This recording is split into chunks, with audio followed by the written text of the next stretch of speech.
Guys, कसे आहात तुम्ही सगळे? आय होप तुम्ही सगळे मजेत असाल. So thank you so much guys. आज यूट्यूबवरती आमच्या 16,000 सबस्क्रायबर कंप्लीट झालेले आहेत. तर मागच्या ब्लॉगला तुम्ही खूप सपोर्ट केला, खूप कमेंट आल्या लोकांच्या, चांगल्या कमेंट आल्या, त्याच्यामुळे आम्हाला खूप भारी वाटलं आणि त्यामुळेच आम्ही आता हा नवीन लव्ह स्टोरीचा ब्लॉग घेऊन आलो तुमच्यासाठी. काय झालं, मागच्या ब्लॉगमध्ये जी मी छोटीशी स्टोरी होती स्टार्टिंगची की मी बघते म्हणून असे हसत बोलले होते ना, तर ती क्लिप व्हायरल झाली आणि त्यामुळे भरपूर सारे असे कमेंट्स आले की तुम्ही व्हिडिओ बनवा आणि आम्हाला तुमची लव्ह स्टोरी ऐकायची. सो आम्ही आज तोच व्हिडिओ बनवणार आहे लव्ह स्टोरीचा. म्हणजे आम्ही कसे भेटलो, कशी आमची ओळख झाली, ते सगळं या ब्लॉगमध्ये तुम्हाला समजणार आहे. मामाची मुलगी आहे आणि आत्याचा मुलगा आहे. एकाच घरात राहत होतो आम्ही. तर म्हणजे कसं होतं, एका घरात राहत होतो पण म्हणजे कसं अनोळखी व्यक्ती कसा असतो तसंच हे होतं की म्हणजे ह्याच्याशी कधी बोलणं वगैरे काय कॉन्टॅक्ट वगैरे काहीच नव्हता. वर्षातून फक्त हे एकदाच यायचे, ते पण आमच्या दरवर्षी मी त्यांच्या गावी जत्रेला जायचो, बगाड असायचो.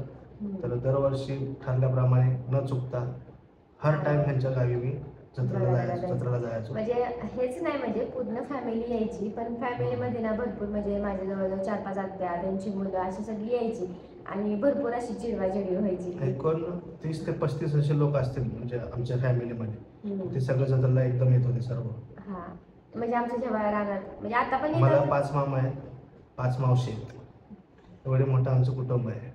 भरपूर असे लोक यायचे आणि मग ते काय व्हायचे की असे सगळे जमले की असे कसे काय मजाक वगैरे व्हायचा, मस्ती चालायची आणि भरपूर अशी चिडवायची की ह्याला द्यायची त्याला द्यायची. मला अजून एक बहीण होती, तिला पण अशी चिडवायची, पण तिचं काय लग्न वगैरे नाही झालं माझ्या दाजीसोबत. माझंच फक्त ह्यांच्याशी लग्न झालं. ते पण कसं झालं म्हणजे सगळे बोलायचे की राहुलला द्यायची, पण हे काय बोलायचे की नाही मला नाही द्यायची, मला नाही करायची, असं तसं बोलायचे भरपूर. पण कसं असतं ना, शिवाच्या गोष्टी तिचं नाही झालं पण माझं लग्न ह्यांच्याशी झालं. असं काय आमच्या डोक्यामध्ये नव्हतं की लग्न वगैरे करायचं. हिच्या पण नव्हतं डोक्यात, माझ्या पण नव्हतं. पण कसं असतं माहिती का, ते लहानपणापासून जे आजोबा आजी असतात त्यांनी सांगावशी एकमेकांना बोलतात ना, आईला किंवा मामाला बोलतात. मी झाले तेव्हा कसं बोलले की बाळूबाईच्या घरात म्हणजे आत्याच्या घरात द्यायचे असं ठरलं होतं. म्हणजे बोलायचे असेच मस्करीमध्ये. पण लहानपणापासून आम्ही ऐकत होतो की एकमेकांचं द्यायचं, ह्याला द्यायचं त्याला द्यायचं असं. ऐकून डोक्यामध्ये जरा फिटच होतं. पण जसं म्हणजे तेव्हा काय वाटत नव्हतं, तेव्हा आमचं लक्ष नव्हतं, म्हणजे लक्षात पण नव्हतं की असं की होईल लग्न, असं काय वाटत आम्ही लग्न करू. आणि आम्ही कधी बोललो पण नव्हतो एकमेकांसोबत. त्यांचा जो भाव होता ना मधला, म्हणजे हे आले की हे ह्यांच्या नादात असायचे. म्हणजे हे माझ्या भावांसोबत बोलायचे वगैरे, त्यांच्यासोबत फिरायचं वगैरे, एन्जॉय करायचं, जत्रा एन्जॉय करायची, इकडे तिकडे जायचं. आणि ह्यांचा जो भाव होता ना, तो माझ्याशी बोलायचे, म्हणजे बोलणं अगदी तसं. म्हणजे आम्ही आता कसं हे बोलतात तसं आम्ही म्हणजे असं एकदम फ्रँकली बोलायचं. तेव्हा ते ह्यांच्याशी माझं काहीच बोलणं नसायचं. फक्त आलेले मी फक्त विचारायचं बरं आहे का, असं तसं. आणि हे जेव्हा पण मला समजायचं की हे येणार आहेत, आता हे येणार आहेत, मग म्हणलं ना तर मी असं कुणाच्या पण घरी जाऊन बसायची. मला इतकी लाज वाटायची नाही यायला आणि असं चिडवायची बिडवायची. मग मी लवकर येतच नसायची घरी. असं म्हणजे कुठल्या पण मैत्रिणीच्या घरी जाऊन बसायचं. मग सगळे येऊन वगैरे बसली ना, त्यांचा चहा पाणी वगैरे झाला की मग यायचं आरामात, बरं आहे का विसरत. असं खूप टाईम झालंय मला. कधी खरं म्हणजे यानं लाजायची खूप, मला घाबरायची वेळची नाही, लाजायची. म्हणजे मी दिसलो की ही लांब पळायची. ह्या रूम मध्ये मी आलो, ह्या रूम मधनं ती निघून जायची, दुसऱ्या रूम मध्ये बसायची. हे का व्हायचं असं की सगळे चिडवायचे की असं बोलायचे. मग मागच्या ब्लॉग मध्ये पण मी सांगितलं होतं की चिडवत काय झालं एवढं चिडवलं. नाही, मला आवडायचं म्हणजे मला पण चिडवायचे, पण मी कधी एवढं लक्ष दिलं नाही. लेडीजचं जास्त असतं म्हणजे जास्त वगैरे नसायचं. पण ते कसं असतं की बाबा चिडवते हे ते असं, मग ते आवडल्यासारखं करायचं मला. मग मी हे जिथं असतील ना तर तिथून अशी लांब पळायची की हे बेडरूममध्ये असेल तर हॉलमध्ये असायची, हॉलमध्ये असेल तर ते बेडरूममध्ये मी अशीच करायची. मी ह्यांच्याजवळ कधी येत नव्हती, कधी बोलत नव्हती, कधी बघत नव्हती. आणि शेवटी बघायचे म्हणजे मग काय 24 तास बघत बसायची आपली थोडी. जेव्हा पण माझं लक्ष नसेल ना, तेव्हा हळूच बघायची. असं नाही खोटं बोलू नको. असं नाही ही बघायची, खोटं बोलते आता. जेव्हा माझं लक्ष करते ना मी. कशाला बोलते मी बघत नव्हती. तेव्हाची गोष्ट वेगळी होती, म्हणजे पहिली नव्हती बघत, पण आता बघत होते बस. पहिल्यापासून बघते, लहानपणापासून बघते, नाही जेव्हा लक्ष नसेल तेव्हा बघते. खोटं बोलते. बरं ठीक आहे, बघत होती बस. आणि मग लक्ष समजतं ना माणसाला, बघते कोण आपल्याकडं. मला वाटत असं बघत नाही, कळत नाही मला. तुम्हाला पण नव्हतं कळलं का अशी मी बघ. मग सांगते बघा, ठीक आहे. आणि ते काय झालं मग, असं म्हणजे हर टाइम यात्रेला यायचे जायचे, आला तर या गेला तर जा, असंच चाललं असायचं. मला काहीच फरक पडत नव्हता, यायला तर या जाता जा. आणि पहिले मी अभ्यासामध्येच असायची, त्यामुळे मला काय असं घेणं देणं काय वाटतच नव्हतं. ते लव काय नव्हतं आमच्या डोक्यामध्ये. आणि हे तर काय ह्यांच्या हेच नातात असायचं, त्यामुळे ह्यांच्या पण काय लक्षात नव्हतं. पण एक दिवस काय झालं, ह्यांच्या म्हणजे आमची यात्रा, आमच्या गावची यात्रा, आमच्या गावची यात्रा झाली होती आणि ह्यांच्या गावची यात्रा. मी ह्यांच्या जत्रेला आलो होतो फलटणला, तर त्यांची जत्रा झाली होती. नंतर मे मध्ये आमची जत्रा होती खंडाळ्याची. तर आमची जत्रा होती, तर आम्ही ह्यांना बोलवलं होतं, मामा मम्मी सर्वांना, कुटुंबाला पूर्ण फॅमिली बोलवली होती. काय झालं असं मला मम्मीने विचारलं की तू खंडाळ्याला येशील का, तर मग मी नको वगैरे म्हणायला पाहिजे होतं ना, पण मी म्हणलं हा येईन की. आणि तेवढाच फक्त हा येईन की म्हणलं, तर मला त्यांच्यासोबत यावं लागलं. तेच नशिबाच्या गोष्टी की आमची जी भेट होणार होती ती इथं आल्यावरती झाली. इथं झालं म्हणजे इथं आलं आमचं जरा म्हणजे असं बोलणं झालं. कधी बोललं नव्हतं असं जवळ एकदम असं सोबत, असं कधी बोललो नव्हतं. इथं आल्यावर बोललो. इथं आल्यावर काय बोललो होतो मी की इथं आले की हिला जायचं, म्हणजे सगळे असे घरात बसलो होतो आम्ही. आणि जत्रा होती तर तिकडं मेला वगैरे काय झालं की मम्मीची माझी ना तब्येत खराब झाली होती. आता तिची तब्येत खराब झाली तर आता नंदची म्हणजे माझ्या आत्याची मम्मीची काय ते भाऊजे वगैरे काय असतं ते नंदन भाऊजे, आता नंदन आजारी, भाऊजे आजारी पडली तर नंदन कशी जाईल ना. त्यामुळे आत्या आणि मम्मी घरीच होते आणि दुसरी आत्या पण घरीच होती. आता राहिलं कोण, जे पण आत्या मामा असं जे असतील ते इथंच थांबले होते. आणि म्हणजे माझे पप्पा मामा सगळे बाहेर गेले होते. मग राहिलं कोण घरामध्ये, मी आणि माझा बारका भाऊ आणि ह्यांचा भाऊ. माझा भाऊ म्हणजे हे दोघंच इथं होते. ते थोरले भाऊ काय आले नव्हते. मग आम्ही काय थोडे जणच होतो. मग हे, मी, माझा बारका भाऊ आणि ह्यांचा भाऊ, असे 4 जण आम्ही मेळाव्यामध्ये गेलो होतो. आता मेळाव्यामध्ये मला ना पाळणं वगैरे की मला पाळण्यात बसायची इच्छा झाली. मग पण लय घाबरते. मी घाबरते, मोठ्या पाळण्याला मी घाबरते. पण कशी असते ना, अंगामध्ये मस्ती बसायचीच असते. पण शेवटी ह्यांच्यासोबत मी बसले आणि बारका भाऊ आणि हे काय बसले नव्हते. आणि जे पण छोटे छोटे राईड होते ना, त्यामध्ये आविलाजी आणि माझा बारका भाऊ बसायचा आणि मी हे बसायचे. तेव्हा आम्ही सगळा राईड केला होता. मला सगळ्या राईडमध्ये ह्यांनी बसवलं होतं. तेव्हाच आमचं बोलणं राईडमध्ये थोडंफार इकडे झालं. शाळेचंही सांगत होती. मी कॉलेज नाही का, जॉबला होतो. मी जॉबला होतो आणि कॉलेजला होती ना. सुट्ट्या वगैरे असते. त्यांनी सांगितलं इकडचं तिकडचं, मला मी पण थोडं इकडचं तिकडचं सांगितलं. तेव्हा आमचं बोलणं झालं. तेवढंच फक्त बोलणं झालं होतं कितीतरी वर्षातून. तिथून आल्यावर आमचं जरा म्हणजे थोडंसं असं हे झालं, सुरुवात झाली म्हणजे समजा असं दर्शनाची. तर तिथून आलो मी आणि कारमध्ये बसलो होतो माझ्या. तर मी, माझा भाऊ, हे आणि हिचा भाऊ, 4 जण आम्ही कारमध्ये बसलो होतो. इथे गेलं जरा डोरच्या बाहेर. तर मी असं मला बोलले मोबाईल देतो जरा. मोबाईल दिला. तर मोबाईलमध्ये एका मुलीचा फोटो होता. तर ही बोलली कोण आहे मुलगी, विचारायला लागली मला. तर मी बोललो फ्रेंड आहे. फ्रेंडचा फोटो कोण मोबाईलमध्ये ठेवता का? असतो, असं काही नसतं, फ्रेंड पण असतो. नाही, फ्रेंडचा फोटो बोललो. तर नंतर हिने बोलले सगळाच मोबाईल चेक केला. म्हणजे तो फोटो होते, मला एक तर सवय दुसऱ्याचा जेव्हा मोबाईल घेऊन पहिली गॅलरी ओपन करते आणि त्यामध्ये काय काय फोटो वगैरे काय आहेत ना ते सगळं चेक करते. मग तसंच मी यांचा पण फोन चेक केला आणि सहज विचारलं की माझ्या काय मनात देणं नव्हतं. आता मुलगी समोर आली म्हणून विचारलं की ही मुलगी कोण आहे. तेव्हा मग हे म्हणजे मी विचार करत होतो की हिला माझ्याविषयी एवढं काय करायचंय, मुलगी कोण आहे, कशाला फोटो ठेवलाय, एवढं ही कशाला विचारते. पण हिच्या डोक्यात काहीतरी असं असेल असं मला वाटलं त्या टायमिंगला. म्हणजे असं काय असतं म्हणजे मुलींच्या त्या डोक्यात असतं. तर नंतर मी काय एवढं लक्ष नाही दिलं आणि सांगितलं हिला आणि तेवढंच आमचं बोलणं झालं. आणि नंतर मग आम्ही जत्रा वगैरे झाली. ते त्यांच्या गावाला गेले, मी माझ्या गावाला गेले. तिथून पण आमचं काहीच बोलणं झालं नव्हतं. त्यानंतर मग माझ्या सुट्ट्या संपल्या, नंतर मी कॉलेजला जायला लागले. आता कॉलेजला जायला लागले की मग सगळ्यांकडे फोन यायला लागलं मुलींकडे. मग मी काय म्हणलं की मला पण फोन पाहिजे. म्हणजे फोन पाहिजे, काय नवीन वगैरे नाही घेऊन दिला, घरातच पडलेला होता त्याचा छोटासा फोन, तोच रिपेअर करून मला दिला. आणि माझे पप्पा आणि ह्यांची आई म्हणजे आत्या, मग ह्यांचं सारखं बोलणं चाललेलं असेल, सारखं दिवसातून 4-5 वेळा असं म्हणजे बोलणं, कॉल चालूच असायचे त्यांचे. असं झालं तसं झालं सगळं सांगत बसायचे. आणि मग माझे पप्पा आहे ना बोलता बोलता त्याला बोलून गेले की निकिता आता कॉलेजला जायला लागली आहे, तिला फोन घेऊन दिलाय. यांनी ऐकलं, तर मी कामावरून आलो होतो, मी तिथं बसलो होतो बेडवर, झोपलो होतो. आणि मला असं ऐकायला आलं, म्हणजे तेव्हा एक साधा फोन होता तो, त्याच्यावरनं थोडा आवाज थोडा मोठा येत होता, सर्व मी ऐकत होतो. आणि बोलले की मोबाईल दिला जुना, माझा जुना नंबर तोच नंबर दिला आहे. तो नंबर माझ्याकडे होता ऑलरेडी, मामाचाच नंबर होता. तर नंतर की त्या नंबरवर 10-1 वाजता गुड नाईटचा मेसेज टाकला. सहज असाच, काय डोक्यात नव्हतं, सहज असा गुड नाईटचा मेसेज टाकला. त्यानंतर नाही, मला गुड नाईटचा मेसेज आला होता, पण आता कसे असतं नवीन म्हणजे फोन घेतला तेव्हा मुलींकडे जास्त फोन नव्हतं, म्हणजे ठराविकच मुलींकडे फोन होतं.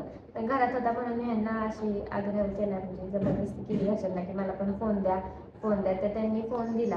आता नवीन फोन मी शाळेत घेऊन गेले तर सगळ्या बोलायला लागले की बघू तुझा फोन, बघू तुझा फोन. तर त्या फोनमध्ये म्हणजे साधे सगळे मेसेज होते, फक्त एक असा GNSG असं म्हणजे गुड नाईट स्वीट ड्रीम्स असा मेसेज आला होता. तर मला सगळ्या पोरी म्हणाल्या अगं तुला गुड नाईटचा मेसेज आलाय की, अगं तुला गुड नाईटचा मेसेज आलाय की, कोण तुला एवढं गुड नाईटचा मेसेज करायला लागले आता. म्हणजे नाही गं, कुणाचा नसेल, असेल रॉंग नंबर. नंतर मग मी चेक केला ट्रू कॉलरला, तर ह्यांचा होता तो मेसेज. मग ह्यांनी मला मेसेज का केला असं, का केला असं असं, म्हणजे कसं असतं ना आता, म्हणजे काय बोलतात ते काय म्हणजे यांचं बोलणं नाही, चाललं नाही, काय नाही. हे मुंबईला गेल्यापासून आमच्याशी कधीच कॉन्टॅक्ट करत नसायचे, म्हणजे डायरेक्ट यात्रेलाच यायचे. आणि मी काय बोलायचे आल्यावरती फक्त बरं आहे का एवढाच फक्त शब्द असायचा मला. नंतर मग मी विचार करायला लागले ह्यांनी मला मेसेज का केला असेल, आणि माझ्या फोनमध्ये रिचार्जच नव्हता. नंतर मी ह्यांना ना वहिनीच्या फोनवरून कॉल केला की तुम्ही मला मेसेज केलाय का, तर ते बोलले हो मी मेसेज केला. तेव्हा मी कंपनीमध्ये होतो आणि कॉल आला तेव्हा मी घाबरलो. आता मला वाटलं की हिने कॉल केलाय, बोललो तर हिने कशाला कॉल केला असं. मला वाटलं असं मामाने फोन केला असं वाटलं असं, मामाने फोन केला ना, माझा म्हणजे पप्पाचाच नंबर होता, तुम्ही घेतला होता काल. मला वाटलं मामाने फोन केला असं, तर मी फोन उचलला तर बोलते ही फोनवर ही होती. तर एकदा मी बोललो की मीच मेसेज केला होता गुड नाईटचा, काय ना असं सहज मेसेज केला होता. ठीक आहे ठेवला. नंतर परत दुसरा मेसेज यांनी केला त्याच नाही म्हणजे घरी आल्यावरती तेव्हा नाही केला लगेच मी, घरी आल्या संध्याकाळी तरी केला असं झोपताना, गुड नाईटचाच मेसेज केला असं. नंतर परत मी विचार केला की एखादी आपल्याला मेसेज करते, चांगल्यापणाने मेसेज करते ना, आपण त्याला इग्नोर करायचं. मग मी काय केलं, दुसऱ्या दिवशी गेले, रिचार्ज केला आणि त्यावरून मग मी यांना मेसेज केला. तिथून पुढे मग आमचं हळूहळू बोलणं वाढलं, काय करते असं वगैरे बोलणं चालू झालं आमचं. आणि मग कॉल वगैरे चालू झाले, म्हणजे बोलणं चालू झालं. म्हणजे आमचं मग रात्रीचे 12-12, 1-1, 2-2, 3-3 वाजले तरी सुद्धा कॉलेजचं सांगायचे मला, फ्रेंड्स सगळं सांगायचे, असं मी बोलायचं. आणि नंतर मग दुपारचा ब्रेक वगैरे व्हायचा तेव्हा मी यांना कॉल करायचे. म्हणजे घरात अजून माहितीच नव्हतं की मी बोलायची म्हणून गपचिपच बोलायचे मी. आणि त्यानंतर मग त्यांना काय नव्हतं हे काय मी सांगायचं होतं घरी बोलतो म्हणून नव्हतं. काय होतं माहितीये का, ह्यांना वाटलं होतं की पहिल्यांदा ह्यांना कॉल आला तेव्हा वाटलं की काय की मी घरी सांगितलं असं, पण माझ्याकडून घरी नव्हतं समजलं आधी, त्यांच्याकडूनच घरी आधी समजलं. नंतर मग मला काय वाटलं घरातलीच मुलगी आहे, एवढं काय लपवायचं आहे. तिथंच मी होतो तेव्हा सांगितलं मी घरच्यांना की मी बोलतो निकितासोबत. मग ते सांगितलं तर मला तेव्हा अजिबात आवडलं नव्हतं की ह्यांनी कशाला सांगितलं असं तसं. वेगळंच वाटलं होतं मला तेव्हा की कशाला यार सांगितलं इथं, नसतं सांगितलं बरं झालं असतं. म्हणजे मी सांगायच्या आधीच ह्यांनी सांगितलं होतं घरी, मला बिलकुल नव्हतं आवडलं. त्यानंतर मग घरच्यांना समजलं तर म्हणजे ह्यांची आई बोलली की माझ्या पप्पांना की निकिता आणि राहुल बोलतात, तर माझे पप्पा पण बोलले की बोलू दे की मग, असं बोलले होते ते. त्यानंतर मग काही काळजी नव्हती. नंतर मग हळूहळू जास्तच बोलणं वाढत गेलं. नंतर ह्यांच्या भावाचं वगैरे लग्न होतं, तेव्हा त्या टायमिंगला मी ना मुंबईला गेली होती. बोलत होतो तेव्हा आम्ही चांगलं, तेव्हा मग आम्हाला थोडाफार टाईम भेटला. पण जेव्हा लग्नाचं घर होतं त्यामुळं काही जास्त असं म्हणजे बोलता वगैरे पण नीट नव्हतं आलं. आणि तेव्हा पण लग्नाआधी पण माझ्या आधी चिडायची सारखं काय पण सांग. सारखं चिडायची.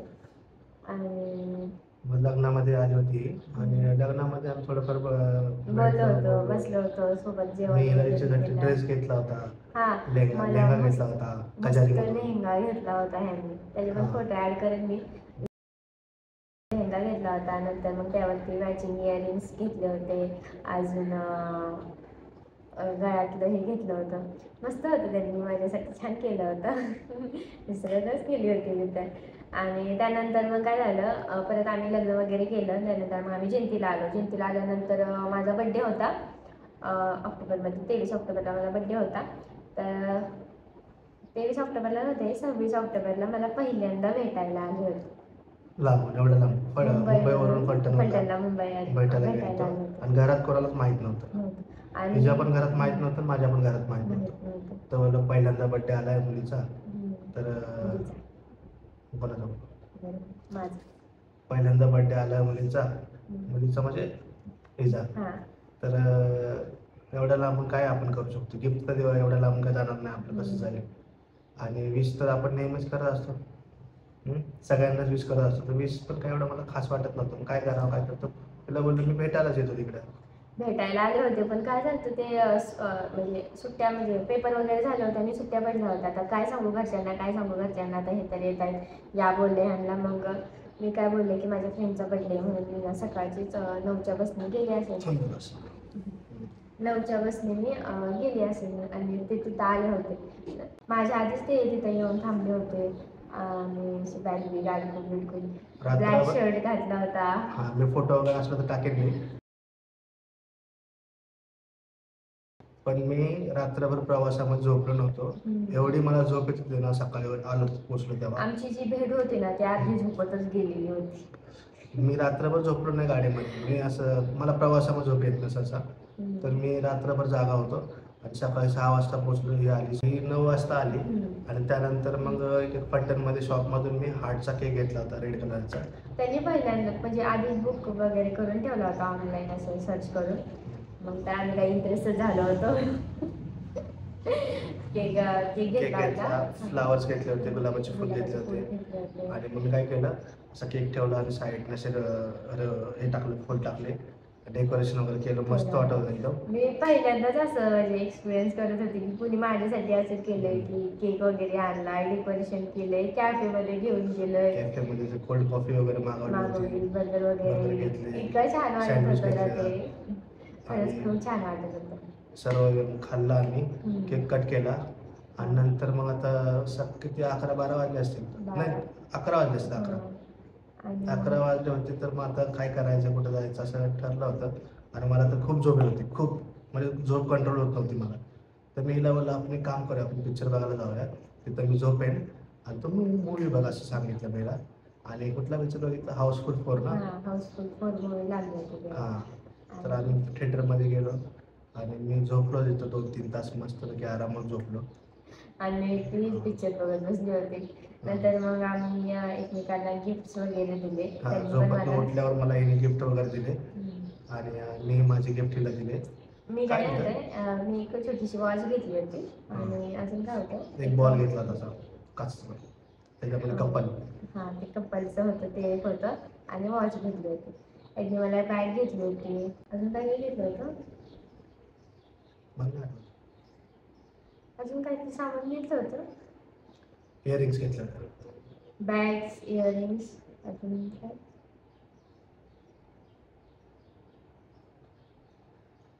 काय माहिती आता आठवत नाहीये, पण भरपूर असे गिफ्ट्स होते, ते मी घरी घेऊन गेले होते. हिचे गिफ्ट्स मी सगळं लक्षात आहे माझ्या. मी घेतलेले गिफ्ट्स कारण यांची जास्त क्वांटिटी होती म्हणून मला काय आठवत नाही. आणि जवळजवळ ना पहिल्यांदाच असं कोणीतरी माझ्यासाठी इतकं स्पेशल केलं होतं की असं म्हणजे येऊन माझ्यासाठी एवढ्या लांबून येऊन बड्डे करायचा, अजून फिरायला घेऊन जायचं इकडे तिकडे. आणि मी आले होते ना, तर मला ना असं चालून वगैरे पण दिलं नव्हतं, माहितीये का.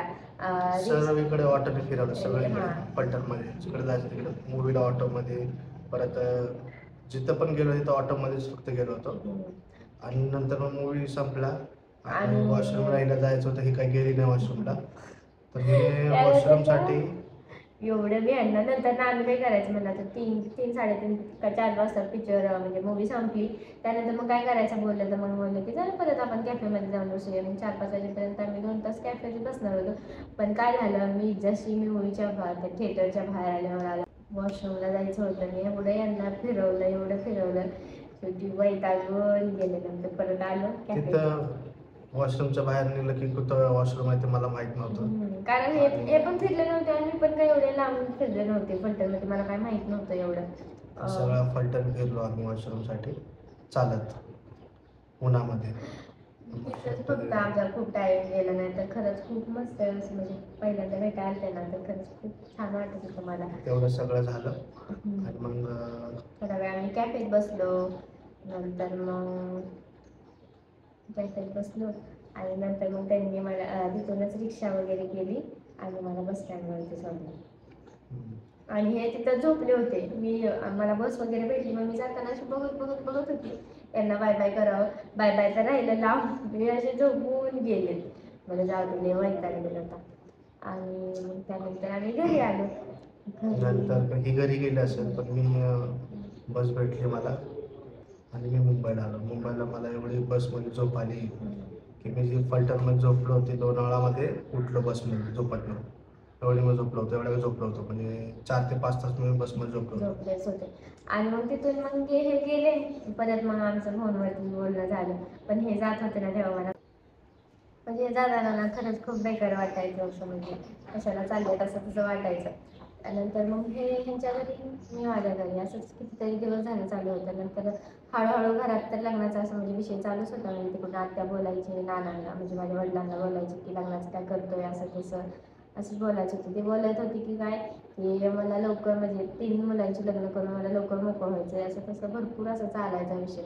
मग आणि त्यात लॉकडाऊन पण होता. लॉकडाऊनमध्ये ना हे म्हणजे मुंबईवरून आमच्या म्हणजे गावी आले होते.